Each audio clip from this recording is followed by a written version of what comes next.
Cosmos with Cosmos. In the original episode, we're talking about Magnetars, and there's been multiple of the same Nirvana references. Ron's, oh, wait a minute. It is. Dinosaurs. He's got some dinosaur. You got some dinosaur chicken nuggets, Ron? I mean, you have two small. No, they're not small anymore. Your kids, I'm sure they're old enough to eat dinosaur. Everybody's old enough to eat dinosaur nuggets. Oh yeah, his kids. Yeah. Yeah. If you're just checking out The Hangover, go watch the main episode or listen to the main episode. There's a lot of chicken nugget talk. In the chat, which is surprising. With an episode on Magnetars. But Magnetars... I mean, at the end of our episode, I was trying to think of a dinosaur that ended with a tar, and I couldn't think of one. A Sagittarius. No, that's a constellation. Centaur. That's like a magnetic centaur referenced. That's a centaur archer. Fuck it. I can't do it. Anyway, all right. Welcome to The Hangover, where... Who knows what we're going to talk about? It's kind of like the end of the main... Oh, she did it! Katie gets $5. It happened. I just spilled on myself. Damn it. I was really doing a good job during the main episode. Of course, The Hangover. Oh, well, no. It's just dripping. It's just dripping now. Okay, it's just, let me wipe it off on my space leggings. Katie gets the $5. Katie, I'll make sure she sends I don't know. Reptar. Okay, I'll allow Reptar. Rugrats. I hated the Rugrats. All right, now. Who's giving you that $5, Katie? You are. No. Yes. No, you are. You took the bet. Because I knew that there was a high... I know myself. I know there's a high probability I'm going to spill on myself. Are you kidding me? Oh, my God. Now I have to give her $5 on your behalf. Buy something from Wildixia on Etsy. Anyway, all right. So here's the thing. Okay, so I actually had this in the main part of the show, but then I was like, nah, we're going to put it in Hangover. Oh, okay. It's the two things that hit the news this week. Oh, that hit the news this week. Yeah, one from James Webb Space Telescope. Okay, this one I didn't actually read a lot about this. I really don't. Right, and so haven't had a chance. Astronomers were looking at some of the initial data dump from about a year ago in July. Dump. He said dump. I'm almost 40. I know, we're all middle school, aren't we? I mean, the world would be much better if we just all admitted that. Okay. So anyway, there was this data drop. Okay. Back last July or whatever it was. This is the first images. Mm-hmm. And so astronomers have been able to kind of dive into that data a little bit. Which image set? This is the galaxy. So this is the deep field. Oh, the deep field. Okay. Yeah. And so what they noticed was that some of these galaxies were red in color. So these have... Well, yeah, but also the combination of these could also have older stars in them. Right. And so they did a little bit of, data analysis, and these galaxies are coming to us when the universe was 500 to 700 million years old. That's young. Very young.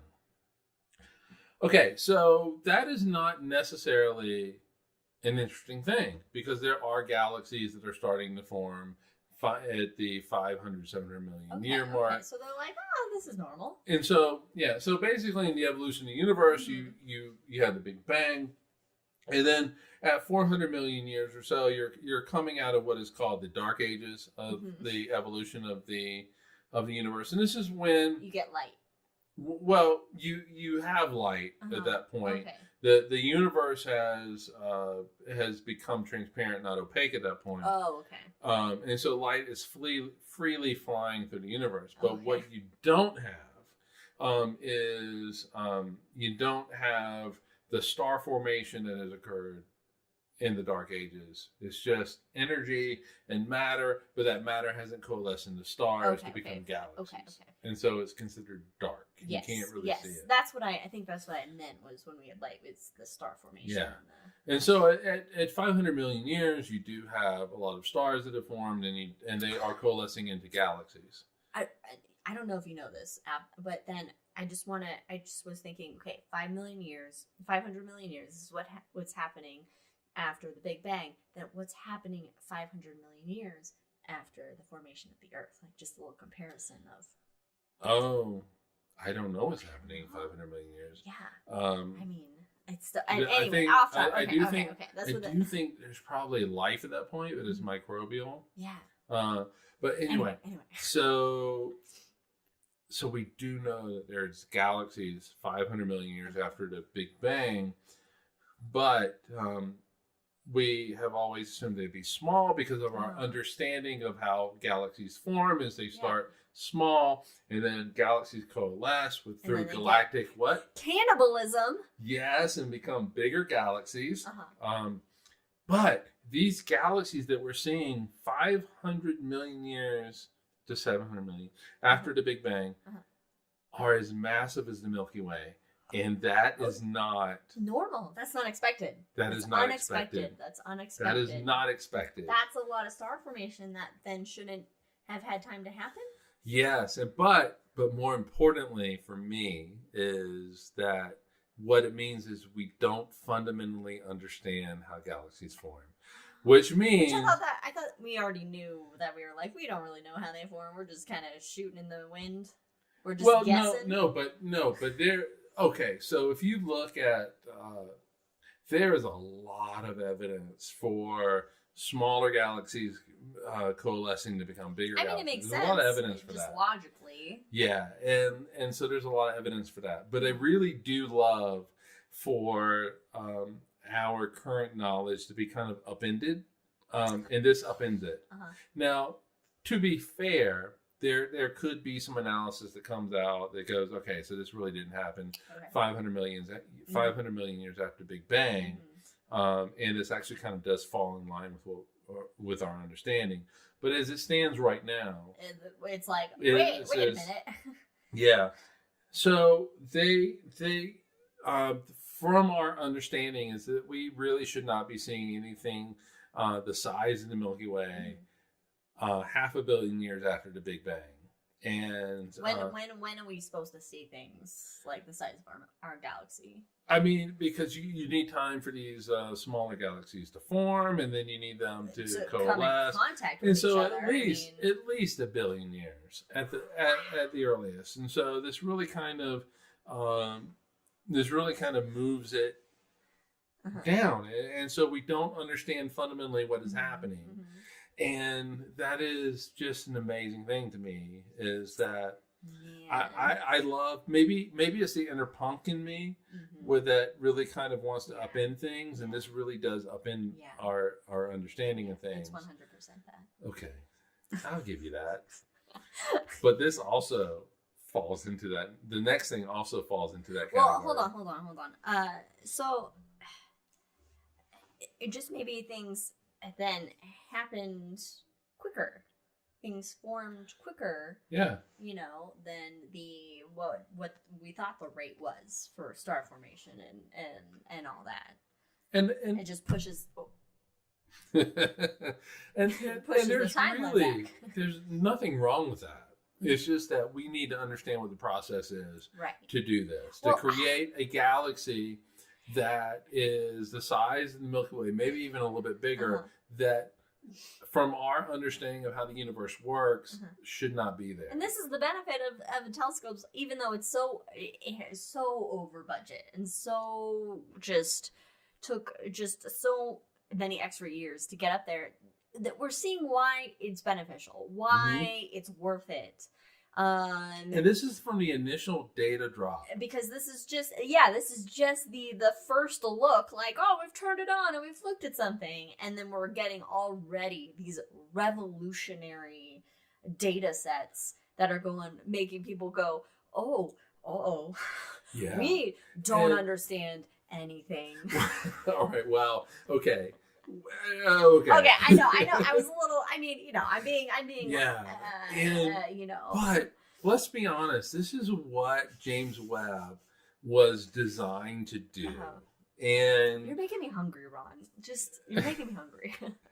We're not even a year away. Yeah. From the mirrors actually being fucking aligned. You know. Yeah. We're not even a year away from we're just a few months away from the anniversary of the first data drop. Mm-hmm. And we have discovered stuff that have fundamentally made us go, wait a minute. Yeah, and but this is what James Webb was designed to do. It really was to kind of not intentionally to upend things, but just so we could see and understand more and refine our current observations to be like, oh, wait. So this is the dream of every observational astronomer or observational physicist, also known as an experimentalist. Those are the ones that look at things instead of just do math and measure things and things like that. Yeah. Their dream, they have two dreams. One is to provide another string in the tapestry that supports a theory. So that it's just another data point that proves that a theory is correct. But also, this is the punk part. To destroy the tapestry. To set it in the fucking fire. Create a whole new tapestry. Exactly. And this is one of those things, so this is one of those things where we don't throw away the theory, but rather we amend it, that we change it. And so, you know, the experimentalists are like the real punk rockers of physics. You know, because the experimentalists are the one that are doing the experiments and stuff, whereas, you know, and everybody else is like, well, based on math, it does this thing. And the experimentalists are like, let me put your math to the test. And let's look at some shit. And this is coming from a person who was a punk at heart, who had dreams of being a theorist. It's like Copernicus versus Galileo. Copernicus was like, hey, here's how things should be. Here's, you know, and then Galileo or Kepler was like, here's the math behind it. And Galileo was like, hey, Kepler's probably the better. Here's what I see. I see this happening. So this must be, I don't know why I'm going very Southern in this episode. That's okay. My go-to accent is Southern. Bernie says burning the galactic Elden tree. For you Elden Ring fans out there. Yes. Oh my God, Liz and I are playing two games right now: Elden Ring and Hogwarts Legacy. Hogwarts is real fun. And if you're playing Elden Ring, you almost need Hogwarts Legacy. Katie, if you want an Xbox One, let me know. Oh damn it! I was gonna try to sell it. Copernicus. All right, so the second bit of news. You should make a new character with that name. Anyway, the second bit of news is not James Webb related, but will be. So, all right. Okay. So, this actually comes to us from the TESS spacecraft. TESS, which is the extra. No. I don't even know. It's for exoplanets. Yeah, it's for exoplanets. Okay. And so what TESS is doing? Brian. No! Oh no, what is it? Con! Anyway, so TESS is looking at all these stars. And it's measuring its brightness, and it's basically looking for dips in brightness, which means an exoplanet's passing through. So, it found this planet. So it looked at this star. TOI-5205. Okay. It's the 5,255th star in its little thing of looking at stars. Okay. And so I am a Ravenclaw. How would you assume a Slytherin? Excuse me. I am a Gryffindor. I am a Gryffindor. No, you're a Ravenclaw. No, I'm a Gryffindor, but I have chosen to play as a Ravenclaw in this game. She did. And their common house has stars and astronomy all over the place. And I wish I was a fucking Ravenclaw. I am now a Ravenclaw convert. Yeah. Slytherin. So I'm Gryffindor. I almost said Slytherin, but I can't. I was straight up Gryffindor. I said when we started I was gonna be mean and go Slytherin and be like a dick through the whole thing, but then I'm just nice and I can't do it. Yeah, so I was straight up Gryffindor in this. Liz actually was straight up Gryffindor as well, but chose Ravenclaw, and now I wish I had chosen Ravenclaw just by the fucking room, common room. Yeah. Anyway, back to Tess. Okay, so Tess is looking at this star, and this a little exoplanet goes in front of it. Oh. And since this exoplanet passes in front of it, the light of the star drops. It drops 7%. Oh, your Patronus is the bad. I can't remember my Patronus is when I did the Harry Potter online, the little thing. I can't remember what mine was. All right, so it dropped 7%, which is the deepest drop that we've ever seen. Drop, so that must be a big planet. Yeah, so basically this exoplanet has basically almost blocked out 10% of the star's light. Wow, that's big. Okay, so automatically thinking really big planet. Yeah. This planet goes around the star in like 1.5 days. So it's super close. Super close. So is it a super, super hot Jupiter? That's what it is. It's a super, super hot Jupiter? It is a planet which is about the size of Jupiter. Uh-huh. Okay, we've seen plenty of this shit. Yeah, which is weird though. It was weird for us to find Jupiter-sized planets so close to the sun because it was assumed based on the model of our solar system that during the formation of the solar system that those larger planets would have moved outward to be further away because closer to the sun, you shouldn't have those gases. Those gases should be stripped, or they shouldn't exist at that high temperatures, or or you can start at the very farthest reaches and fall in. You actually can kind of move it. Yeah. But what is fascinating about this, and what they are terming as the Forbidden Planet, which makes me think of something that Ron said to me earlier today via text of Forbidden Planetarium. But anyway, the Forbidden Planet. Is that this the star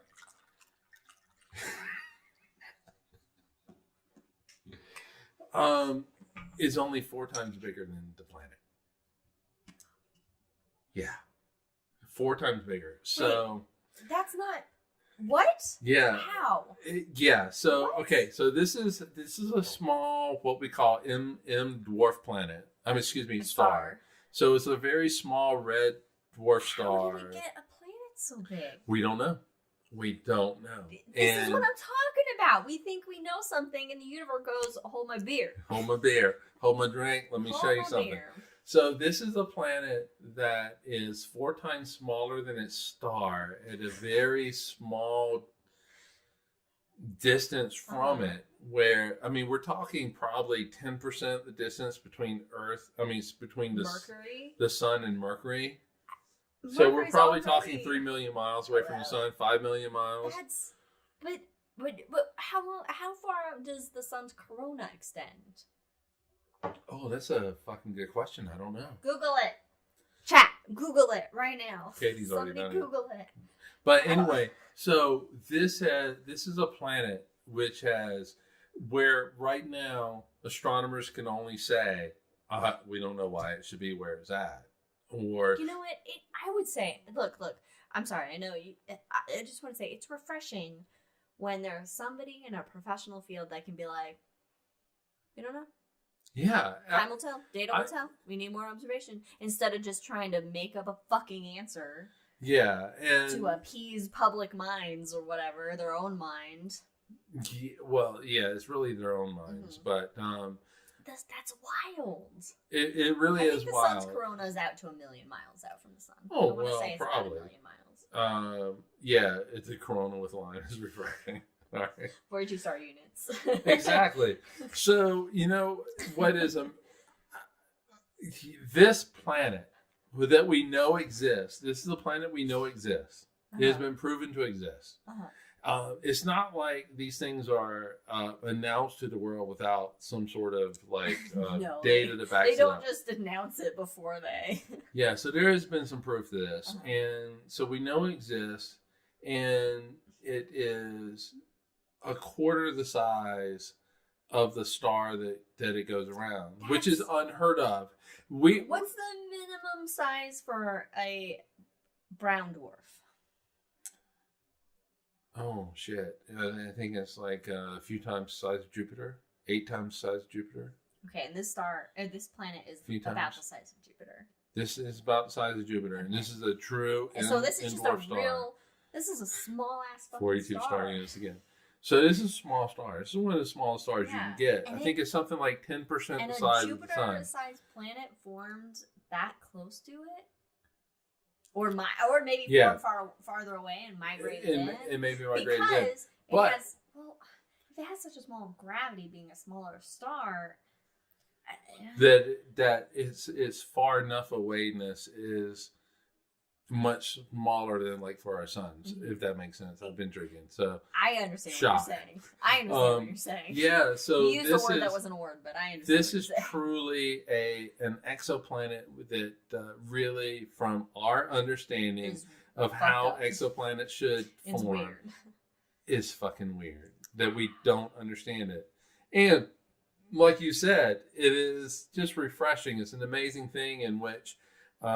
And, all right, here is how you can tell a true scientist from somebody who's a poser, is that... poser. Thank you for bringing back the poser term from the early 2000s.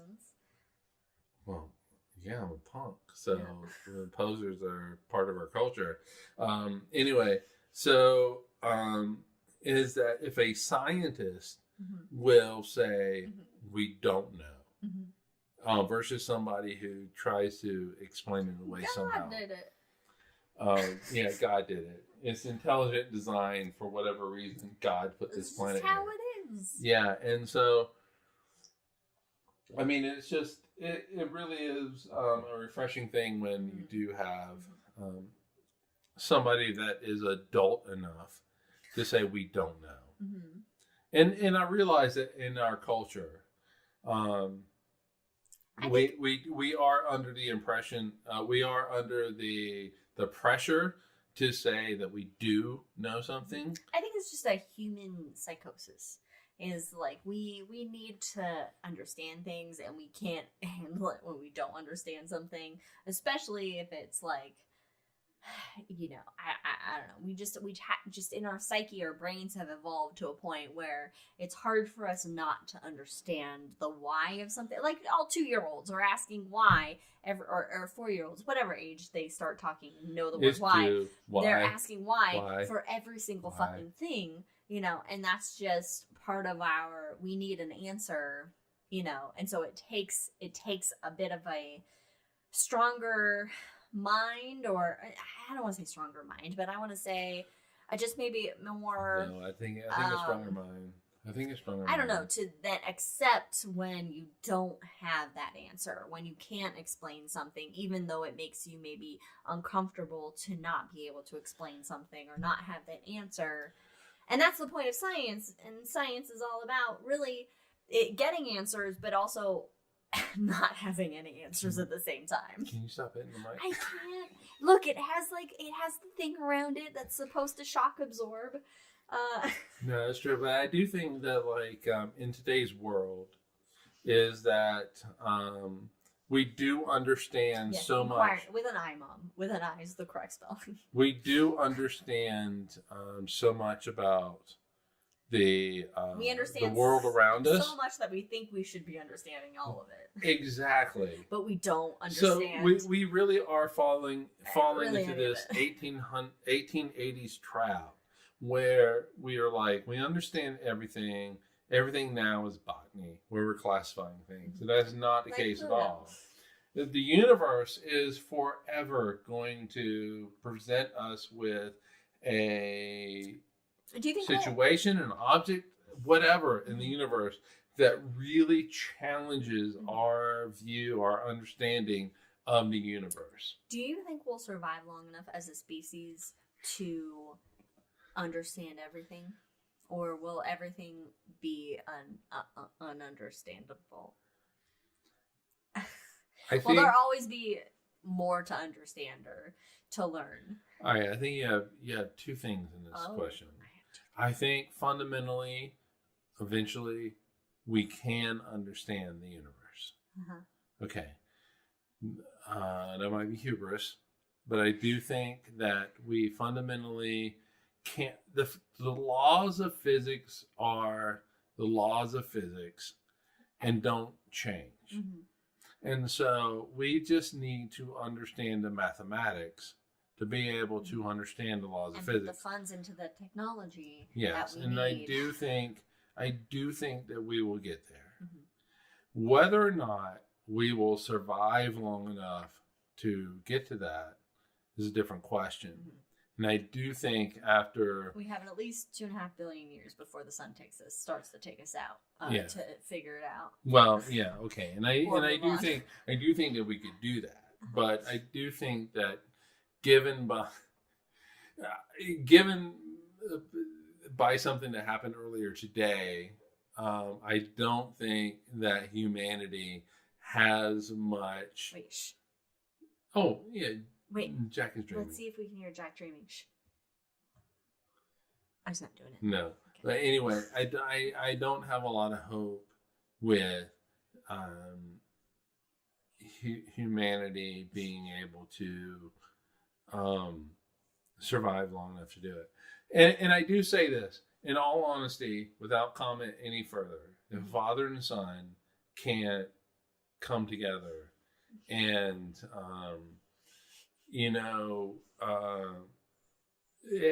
at least admit that the differences that we have between us are really quite petty, and then instead let it blow up. If we can't have a father and son do that, then there's no hope for the larger humanity to do that. It just takes one question. WWJD. Well, in all honesty. But hold on. No, I do want to say Ron's comment. Ron says, sadly, we have no control over the well, he said it earlier. Honestly, I think our vulture trains us to worry. It trains us to worry about the stories we imagine other people tell about us. And then he says, sadly, we have no control over the vulture, but we do control our human culture, and we can do better, and we need to. And that's 100%. We can do better. We can do better. I mean, we're children. We're still children. We're 2-year-olds running a planet. Yeah. It's really really what our humanity is. We're 2-year-olds running a planet. My shirt, what would Ron Potter do? Is like in a container back in Utah. But and I really hope the future leaders of the world that they are paying attention and become politically engaged before they. So, in all I honesty, hope that's true for most. In all honesty, I need to reach out to my dad now and be all right. So, are you going to olive branch it? I'm going to olive branch. So my dad and I had a little bit of a contentious conversation today. And it basically started with politics and devolved. And so now I have to be the adult and reach out to my dad. And maybe my dad will be the adult and reach out to me. But anyway, and so there's no hope for humanity if we are fighting stupid fights over, in all honesty, things that don't matter. Because at the end of the day, land grabs. At the end of the money, day, control, power. But okay, so those are really extremely important. Those are not tangible things that aren't real. But money, money's not even tangible anymore. I mean, it's okay. So my dad and I are fundamentally not ever going to agree on how, like. Just tell him to think of Jimmy Carter. He voted for Jimmy Carter. Yeah, so tell him. He voted for Jimmy Carter. What would JC do? What would JC do? If I were to send that to my mom, she'd be like, "What the fuck does this mean?" But anyway, so I think, like, for me and my dad, we fundamentally disagree on some stuff. And it blew up today in a conversation which Liz had to listen to. And she was like, oh my God. I was doing my hair in the bathroom, given this little wavy curl you see going on here with my new haircut. But she was like, literally, oh my fucking God. Like, oh my God. It was entertaining to listen to until it ended. Yeah, and it ended up abruptly on my end, on their end. But anyway, and so if like me and my dad can't overcome this, how are we and Putin going to overcome this? Putin's not overcoming anything because Putin just wants the power and control. And riding horses shirtless, apparently, is the thing. You know, the thing is like, so for me, I can go to my dad later and go, hey, look, you know, I can be the adult in this and say, I'm sorry we got to this. Papa, can you hear me? I'm realizing that my dad is almost 80 years old and that his fundamental view of the universe is not going to change. And so it's like I need to step up and say, okay, you know, I'm not going to talk about this until your funeral. We're going to bring all this shit up. I'm not going to do that. I won't do that. But anyway, Putin was like, I'm just going to lob a nuclear bomb at you. And so, long story short, is I don't have hope in humanity to last long enough to figure it out. I hope so. I really hope so. It is the optimist in me that really holds out hope that somebody is going to just overthrow Putin. The world will become a great place, and nuclear weapons will go away, and that we will not destroy ourselves. We might just need to start over with the few remaining people on Earth after the nuclear holocaust. We might need to start over. You know, but how long did it take us from the fall of the Roman Empire to the Romans?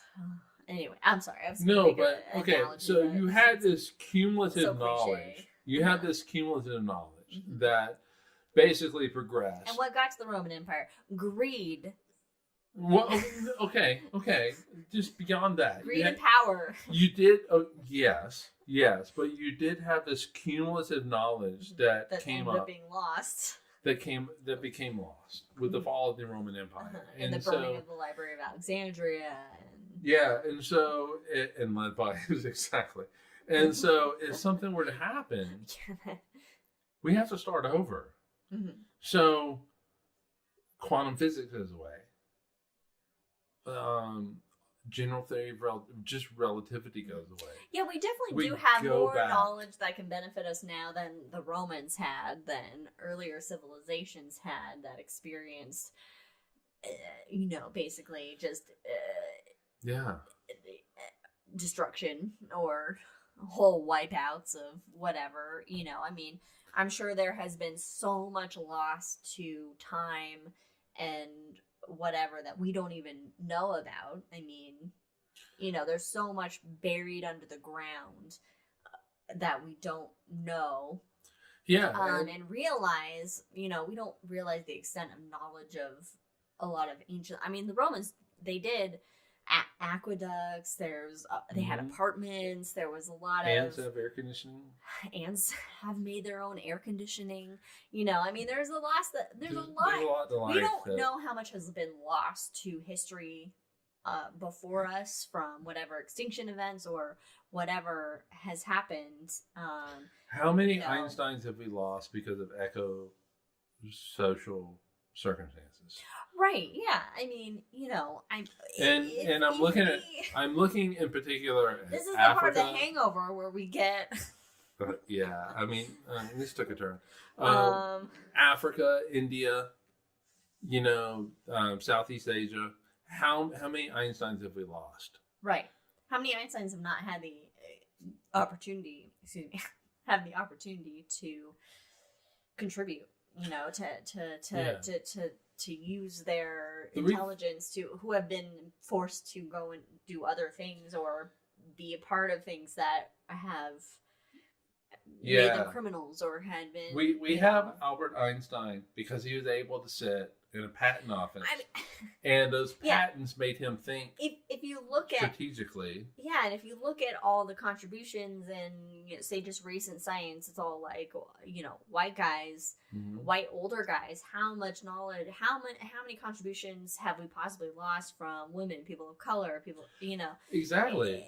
it's probably it's unimaginable because Right. we don't. We're not too far away.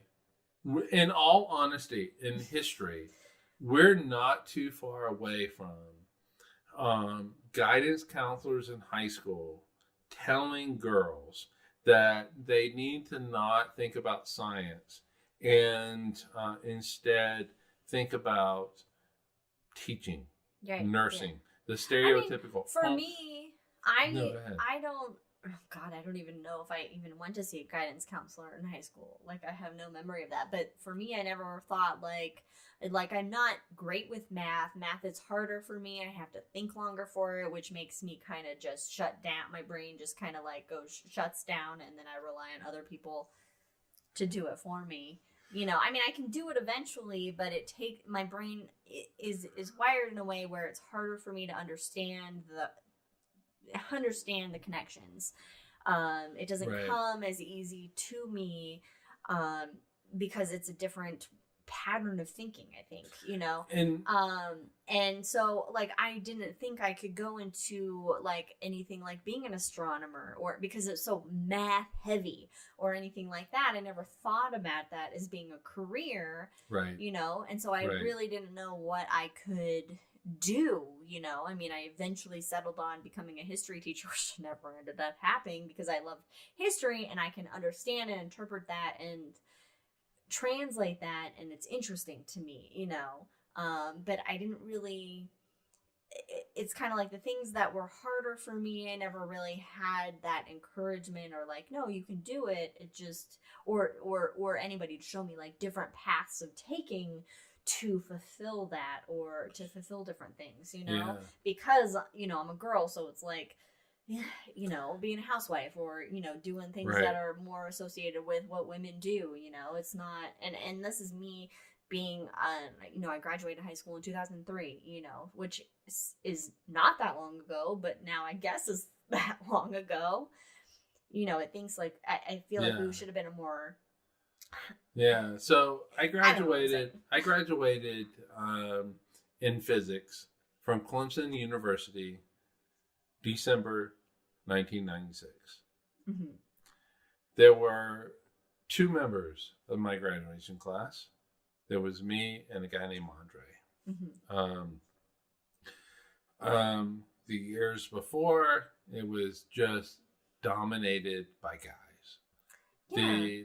The next graduation class had two girls in it, I think fundamentally at that time, girls were just dissuaded, Mm-hmm. and it's not just guidance counselors. So I don't want to say it's just them. It's just there's no promotion for it. There's no like, hey, you can do that. Now I see a lot more females in STEM that I'm like, oh my god, this would have been amazing if I was younger. yeah, to and see so this. that's why like you do have like with the Event Horizon Telescope project. Mm-hmm. Who was out front? It is actually the female astronomer who did a lot of it, Mm-hmm. and I think that is so fucking important. Right, and it's just another example of representation matters. Whether you're Representation, whether you're women, LGBTQ plus, yeah, you know, whatever. It's I can't tell you how many times it becomes so important, whether it is in a comment on YouTube or a comment someplace else, where it says representation matters, mm-hmm. because it really is true. Mm-hmm. In the 80s and the 90s, it was, how were gay people portrayed? They had AIDS. Miscreants. The miscreants, they had AIDS. Mm-hmm.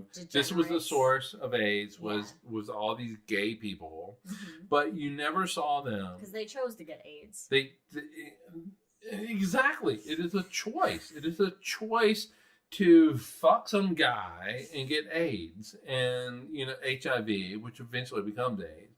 But there was no representation of bi characters in mm-hmm. like films or on TV. There was no representation of gay or lesbian, Oh, we don't even start with trans. It took me until I was in my late 20s, early 30s to realize why I had such an affinity for She-Ra, Buffy the Vampire Slayer, and Xena Warrior Princess. It took me until my late 20s when I was like, because they're women. Because they're women with power that were making a difference. And I was like, they were strong women. That's why I identified with them. I didn't realize... I didn't realize in my youth because they were strong women. It took me until I was older and had more of a worldview and evolved perspective that I was like, oh yeah, no shit, I was into She-Ra and Xena and Buffy because they're strong, powerful fucking women kicking ass in this world. Duh. Yeah. Like I didn't realize that before. And for me, there was no representation. Absolutely none. Right, no bi. There was no representation at all, and not only that, you're told that, hey, you just happen to say, hey, I like the color purple. It became such a thing where, oh, that's a gay color. And then you ask the person, like, do you like the color blue? Oh, yeah. Well, then you're a fucking lesbian.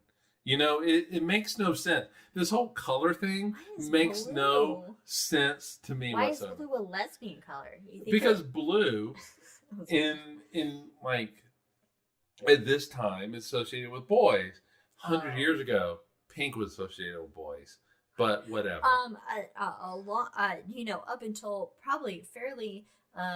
maybe it was the early 1900s. Boys were dressed in dresses. Yeah. Until they reached a certain age.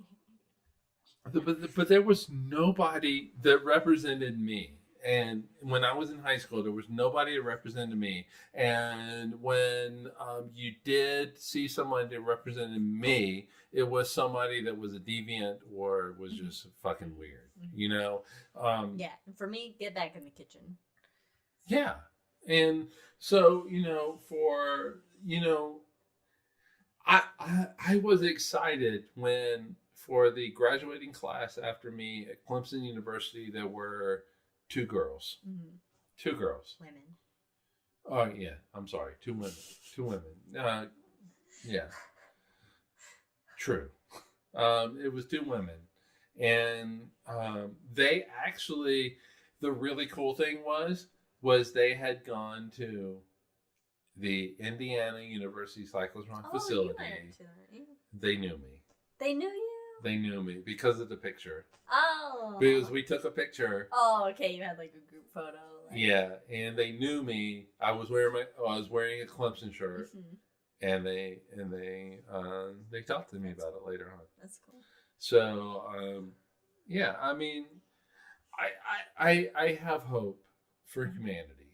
I have hope that... Look, if we just get past all of our trivial bullshit, I mean, if we work together as a world species rather than just all this fucking states and countries and ethnicities and races bullshit, it's like, look, we're flesh and bone at the end of the day, and we have these higher evolutionary brains. Like, we could make a society less that separates us and learn about a universe so much better than what we're doing right now. There's far less that separates us than we think. But you know what? I want 10 yachts. 10 yachts? I want 10 yachts. Like the boats? Like the boats. I want 10 yachts, and that's what matters, is if I can get my 10 motherfucking yachts. That's all that matters, is that money. Yeah, so, I think there's not a lot that separates us, but in our brains, there's so much that separates us, and it's so stupid. Like, for me and my dad, we've evolved. Maybe our brains have evolved too much that we're getting in our own ways. We're getting in our own ways. We need to devolve a little bit and go back to where we're together as cavemen and women. I got to be honest. And I will not survive to see this. I will not survive to see this. I cannot wait to when somebody goes, I'm gay, and then somebody goes, I don't give a shit. Where are we going to go get pizza? That I cannot wait for that day to when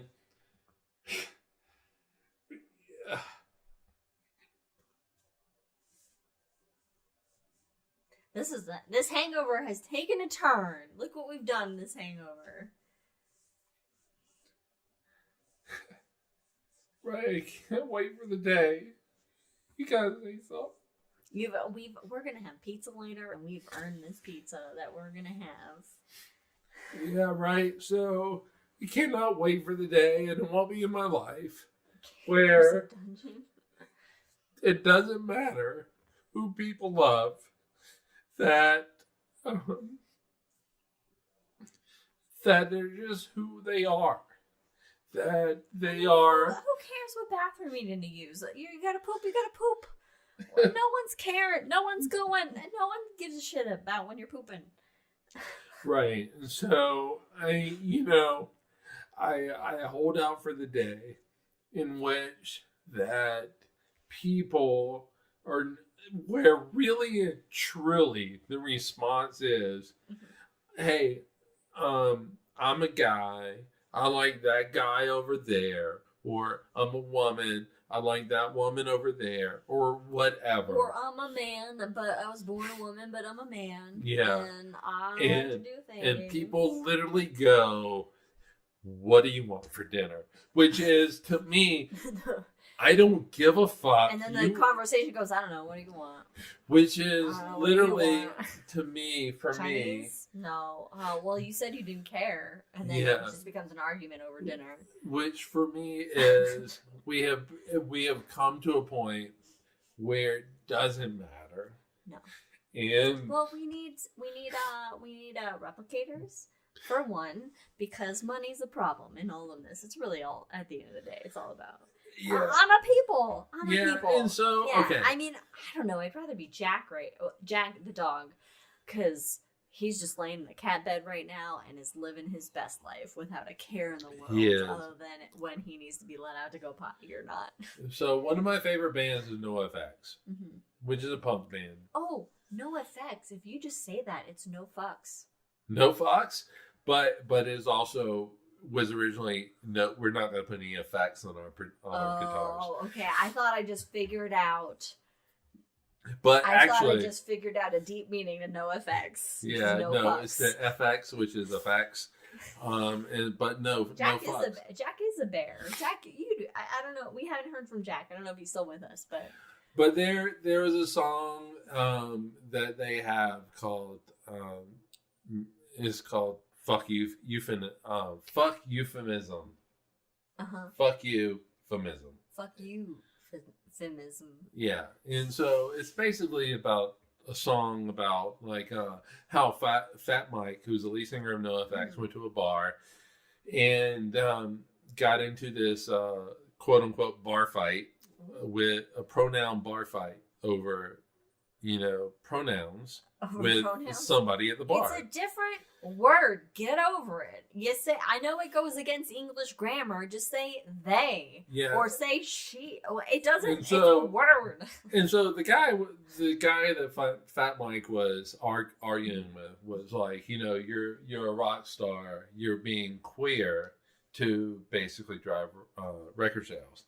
And and Fat Mike was like, my gender is not fluid, but that's how I like my beer is the line from the song. But it was also basically solid beer would be hard to get down. Yeah, and so plasma beer, oof, that burns. Yeah, and so he's like, basically just call me person, short for person, for the night. And so we're all people. We're not male, not female. I mean, we are, but we're not. And so, why are you yawning? For reproductive purposes. That's all it is. It's just biology. You need it's this. That's all. It's like plugs. You need the male and female plugs. Yeah.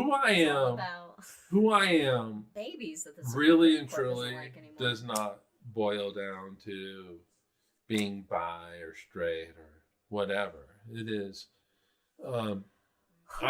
cares? Who fucking cares? Why does it matter? Who gives a shit? I mean, you know, you got stars. Look at stars. You got red giants. You got blue giants. You got, I don't know. I heard bloop giants. Blue giants. You got magnetars. You got neutrons. You got, you know, what's our sun? Just a regular star.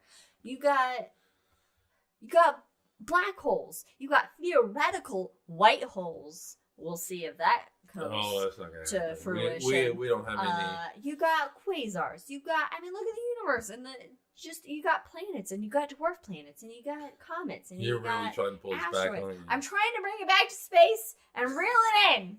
That's what I'm trying to do. But this is what the Hangover's all about. Yeah. But you know, I think everybody's typed boob into a calculator. If you were born before when they stop using calculators. Oh God, I you know, just the 2 bits of news. Wait, I'm sorry. Jack had to step away from his computer to wrangle a cow that had escaped and was wandering. I'm sorry, Jack. Why haven't you told us you had cows? You have cows?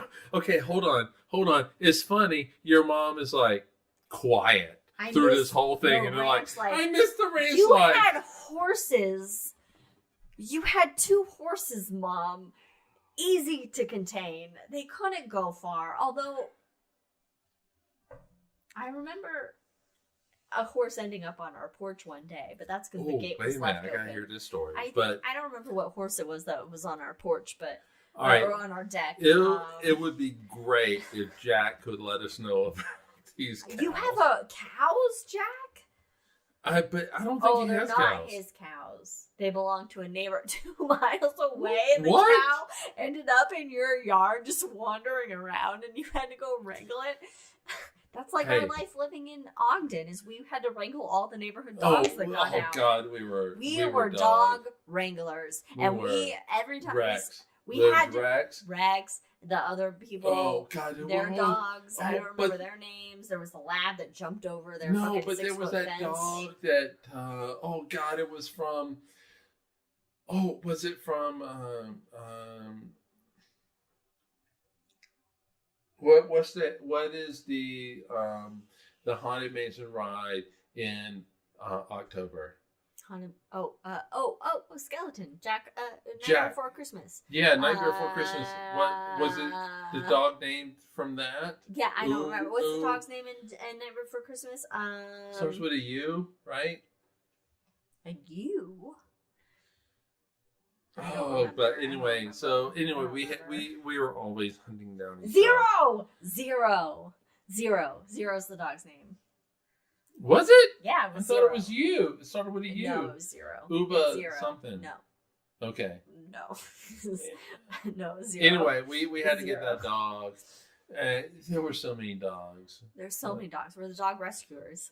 We were. Because we couldn't stand by. And one happened right before a podcast when Brandon was on his way over. Oh, God. That is true. Yes. No, that happened twice. That was Rex. No. That was that Oogie Boogie. Oogie Boogie. Oogie Boogie. Oogie Boogie. And then there was that other dog that right before those people were going on vacation and they had driven by. That was Oogie Boogie, wasn't it? No. That Oogie Boogie's owner came by our house. This was when we were walking down the street. Anyway. Oh my God, yeah. So we know your plight, Jack. We've, not with cows, but with dogs. With dogs. You're the cow whisperer and we're the dog whisperers. Wow, anyway, this is going crazy. Is that we have not talked about a single Hangovers. magnetar in a Hangover. We have not talked about a single magnetar. But we have talked about how, like,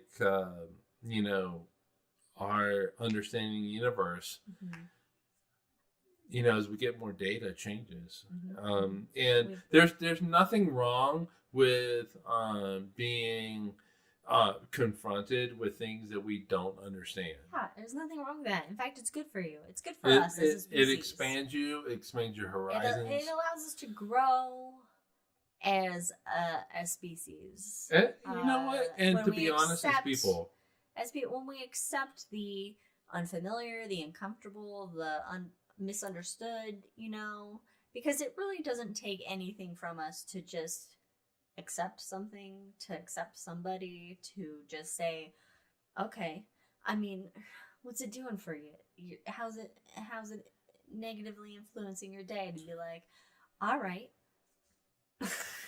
Well, it's not. It's not. You know, I mean, and to really look, I get as on a scientific, the science stuff and the Big Bang and all that. I get how it makes people uncomfortable and how it fucks with their whole worldview of what they've been raised in, and you know what happens when they die. I mean, we as a species, we fear dying. We don't want to die. We don't want our loved ones to die. We fear being apart from people we love and what's familiar, you know. But I think that's just something that over time that we just have to deal with and accept. And there's a lot of us that, you know, are okay with that and are using our minds to be more open and accept things.